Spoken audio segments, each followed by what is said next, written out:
Okay, I'm Chris Savina with American Outdoor News. Today we're here with Stephen Willeford from Gun Owners of America. And Stephen, thank you so much for coming on. Thank you for having me on again. It's great to be on. Now, there's a lot going on in the gun world, isn't there? Oh, there's always a lot going on in the gun world. They're trying everything they can and using every excuse they can to try to limit your Second Amendment that shall not be infringed. Well, recently they're not trying to limit it. Governor Grisham in New Mexico actually put a suspension on the right to bear arms. Actually, she tried to, but that didn't work out so good. Gun Owners of America, and you can find us at gunowners.org. We filed lawsuit against her. Also, the Albuquerque mayor said that he wouldn't enforce it. The Albuquerque chief of police said that he wouldn't enforce it. And actually, the sheriff of that county said that they wouldn't enforce it. And interesting enough, it went all the way to the state attorney general. And the state attorney general wrote her a scathing letter Yes, he saying that did. that is unconstitutional, said it is unconstitutional for the United States Constitution as well as the New Mexico Constitution itself. No, I mean, it was blatant executive overreach for her to think that she could override any constitutional right. How do you label this a public health emergency? Well, it's really reaching, but I'll tell you, with COVID, they think that they can now do whatever they want to, and then people will comply. Actually, a judge has ruled it unconstitutional now and put a stay on it. And so, and the Gun Owners of America, our lawsuit goes forward. Again, COVID made everybody think that they can do whatever they want to do as far as government overreach and control. They just call it a public emergency, and then they just shut down businesses or do away with our Constitution. And if we let them get away with it, that's our bad. And I'm going to say there was a rally in old Albuquerque where hundreds of gun owners showed up with AR-15s and pistols, and everybody had at least one gun on them at this rally, and just saying, come and take it. Yeah. Now, I mean, to try and declare this a public health emergency when it's clearly a law enforcement issue to curtail gun violence, why not allow the police to do their job? Absolutely. And look, reality, it's horrible when someone gets murdered. And my heart goes out to the family. It was a little 5-year-old boy that lost his life in a road rage incident. Yeah. That someone just broke out a gun and started firing. And my heart goes out to the family. But and even the governor recognized and said that it would not stop criminals from carrying guns. Well, then what exactly are you hoping to do? Stop good guys with gun? Well, she even stated, the governor even stated that she knows that the criminals are not going to comply with this, but she hopes that the public will. So who is she protecting? She protecting the criminals, or is she protecting the constituents that supposedly put her in office? Exactly. So people need to understand that before they stopped the CDC from keeping records, the CDC said anywhere from 1 million to 2 million times a year in the United States, people use guns to stop violence. And good guys with a gun, and that's way more. And that's just ridiculous, because the she even admitted it herself. The criminals are not going to comply with it. So they want to stop you and me from carrying a gun in any public space. It's really interesting because the statistics that just came out from the FBI in the latest statistic is from 2014 to 2021. Mass shootings, they said less than 4% mass shootings are stopped by non-law enforcement civilians like myself. Mm-hmm. But John Lott took their stats and broke them down. 93%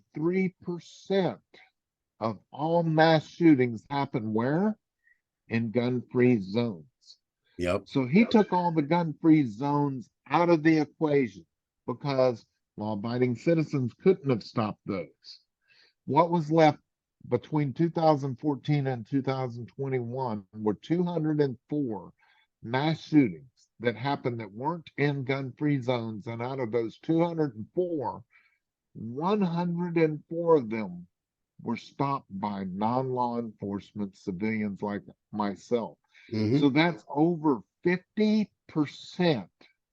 were stopped. And so that's it. What that tells you is it's time to do away with the gun-free zones. Well, you might as well roll out the welcome mat and say, nobody's here to resist you. Come on in. And that's Yeah. what's happening. And that's why 93% of the time it happens in a gun-free zone is because criminals that want to do damage know that in those gun-free zones, police are minutes away. They can get away with what they want to do. Well, it's a funny thing that, you have these gun-free zones. You have so many people that are willing to step up and risk their life to save others. And yet the media does not report on it. You see it time after time again, in Indiana, Eli Dickin in the mall where he wasn't supposed to have a gun because the mall had a sign up to prevent him from carrying in there. A guy came in with an AR-15, started shooting people. Yep. And fortunately, Eli Dickin pulled his pistol and took the guy out before he murdered as many people as he wanted. I think the guy killed 2 people, and Eli Dickin was able to shoot and stop him. And that was great shooting too. It was excellent shooting. It was 43 yards across a mall food court. He hit him 8 out of 10 shots. Wow. While he was motioning people to get out of the way too. You talk about a presence of mind. Mm-hmm. What's interesting about John Lott's findings was too, and this is notable because people say, well, I don't want somebody like you trying to defend me. Police are trained. What John Lott's finding is those 104 shootings that were stopped by non-law enforcement, not one innocent bystander was shot by the guy that stopped the shooting, the guy or the woman that stopped the shooting. Not Yeah. one innocent bystander was hit. Police can't even claim that. Now, getting back to New Mexico, I mean, is this a testing ground? Was she just looking to push the lines of gun control to see just how far she could go? So maybe if there's no consequences, maybe other states will jump on board as well. California, New York.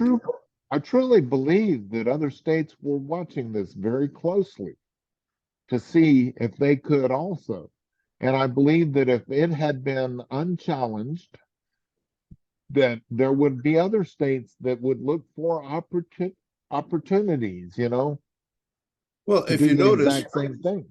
there were the most outspoken on gun control was silent. They were standing on the sidelines waiting for the results. You didn't see Gretchen Whitmer or what's his name in California, jumping on the bandwagon. Even the Democrats are running for cover on this one. Well, they were watching, and I can promise you that if nothing was done, and Gun Owners of America were the first to file the lawsuit.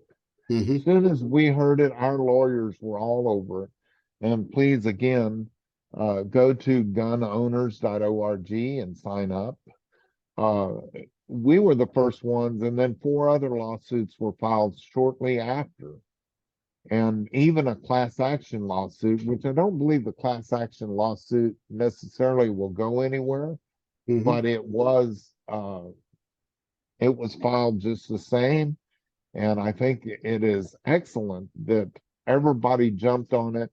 And kudos to the chief of police of Albuquerque, kudos to the sheriff's department, all the way up to the attorney general's office recognized, and even the attorney general's office is a liberal Democrat.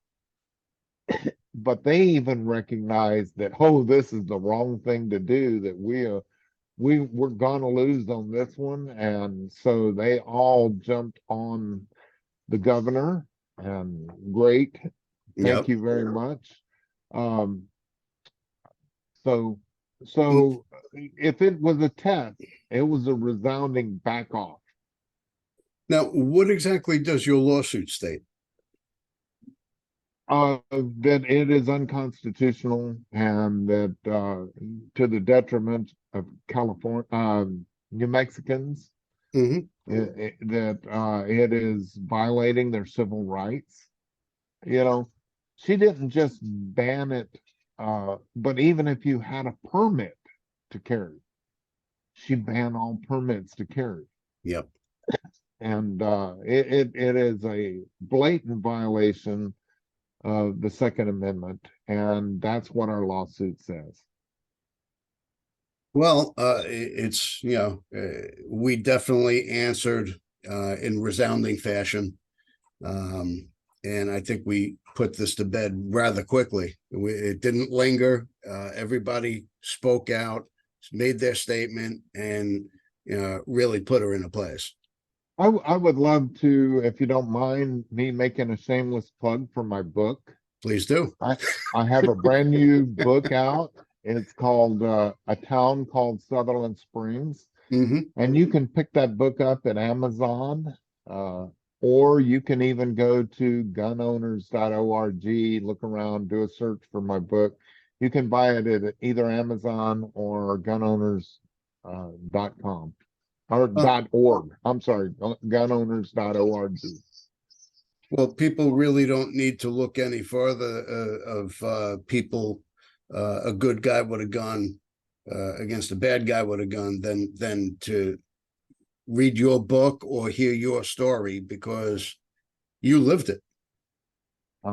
Absolutely. And I hope nobody else ever has to live it.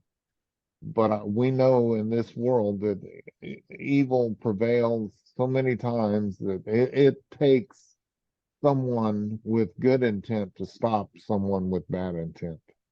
Well, I mean, what it really comes down to is a good guy with a gun. We don't want to have to use it, but we're glad that we have the right to be able to use it if we need to.